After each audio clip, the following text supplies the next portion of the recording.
Now to Capitol Hill, where last weekend's budget deal for the remainder of this fiscal year is a little closer to reality. But Chief Political Correspondent Carl Cameron reports it is by no means an easy sell. Let the voting begin. 14 trillion now, 15. I have sold it 14 trillion. In a crucial 241 to 179 procedural vote, lawmakers approved the rules for a debate and vote Thursday on this year's budget, cutting $38 billion. Though the president approved the deal, most Democrats voted to halt it, complaining that the president caved to the GOP and has abandoned his core supporters. Emanuel Cleaver chairs the Congressional Black Caucus. That there are people over here in the House who have a stake in this because we represent a significant portion of the population in this country. Republicans unanimously voted to move forward, but many are expected to oppose it Thursday, arguing that the cuts are less than promised.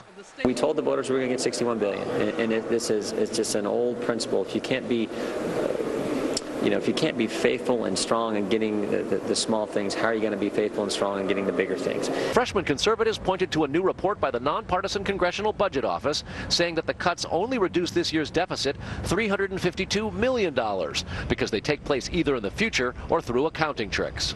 It's a fraction of what was pledged and promised, and actually a fraction of what they said we would deliver in cuts. So I'm disappointed that apparently the typical rules of addition and subtraction just don't operate here in Washington. Passage tomorrow of this year's budget may hinge on centrist Democratic support.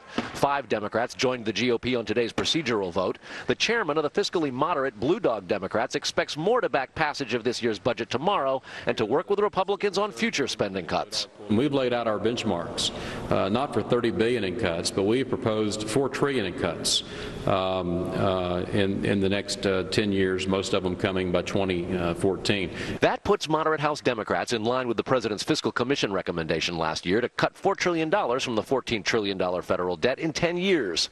Mr. Obama resisted that for months, but today proposed doing it in 12 years. And that's still a far cry from House Budget Committee Chairman Paul Ryan's plan to cut $6 trillion in a decade, which comes up for a vote on Friday. I think Paul Ryan has set the bar in terms of the kind of targets that we need to meet and the kind of serious effort that is required given the debts that we have. So the House votes on this year's budget tomorrow and then next year's budget on Friday. Strange and busy times, Bret.